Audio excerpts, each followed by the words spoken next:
So tell me about yourself. I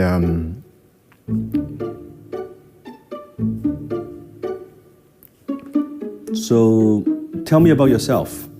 well, I liked So tell me about yourself. can I call a friend? Today we come to discuss about how to manage nerves and anxiety in high-pressure job interviews. Emotional management is the ability to recognize, understand, and regulate one's emotions in a healthy way.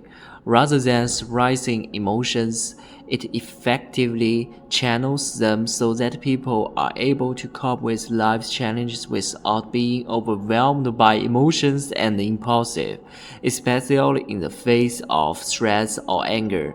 By practicing emotional awareness, individuals can identify triggers and approach everything rationally and correctly. Effective emotional management therefore leads to better decision making, better relationships, and a greater sense of well being. We should become more skillful in dealing with our emotions. Like a 10-year veteran driver doesn't have to dash around madly or to drive carefully to pass every road safely and quickly. The physical manifestation of anxiety is sweaty palms, rapid heart rate, shallow breathing, and muscle tension. Behavior is manifested by avoiding eye contact, stuttering, speaking too quickly, or gawking. It manifests itself psychologically as having catastrophic thoughts, such as what if I totally mess up, or they judge every little thing I say. Imagine you're asked a technical question you didn't prepare for. Your heart races, and your mind blanks, leading to a stammered response. You start fixating on how poorly you think you handled it instead of focusing on the next question. The tension manifests physically as a slight tremor in the hand, a dry mouth, or a slight palpitation of the heart. Behavior manifests itself in excessive preparation, excessive rereading of notes, or slight hesitation when speaking. Psychologically, it is a high sense of stake, self-awareness of performance. While waiting for your turn, you keep going over your opening introduction in your head, wondering if it sounds polished enough when you start speaking. You pause unnecessarily to make sure your points sound perfect. Third is self-doubt.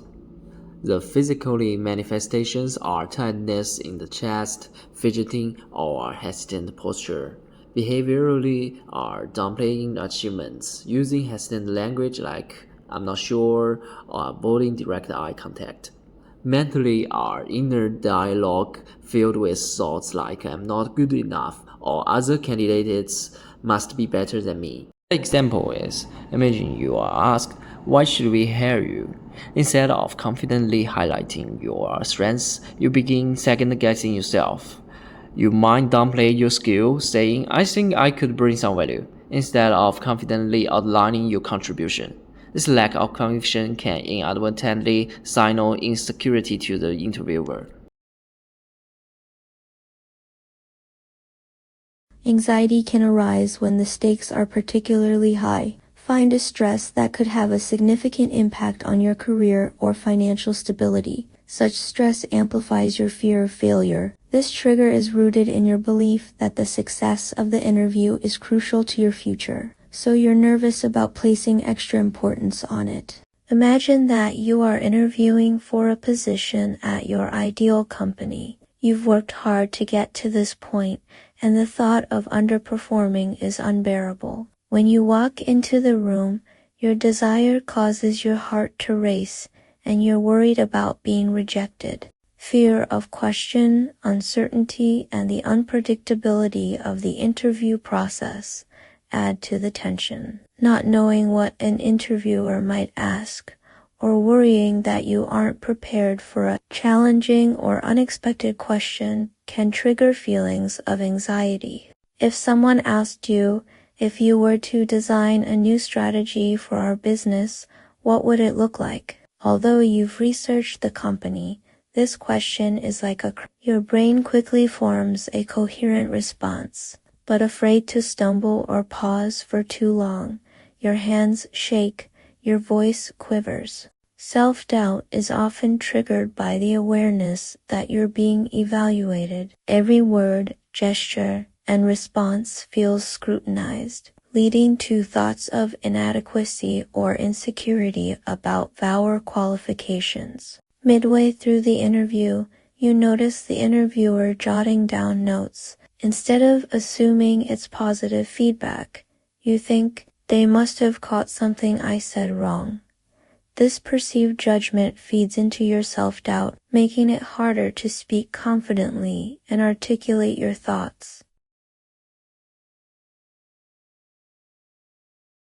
There are also many measures you can take to ease the emotions of an interview and stabilize yourself. Preparing extensively for interviews, including rehearsing answers to common questions and conducting mock interviews, helps reduce anxiety by building confidence. Before entering the interview room, take 3 slow, deep breaths to help steady your hands and slow your heartbeat before the interview. You can spend a few minutes reminding yourself, I'm qualified for this role, and I've earned this opportunity.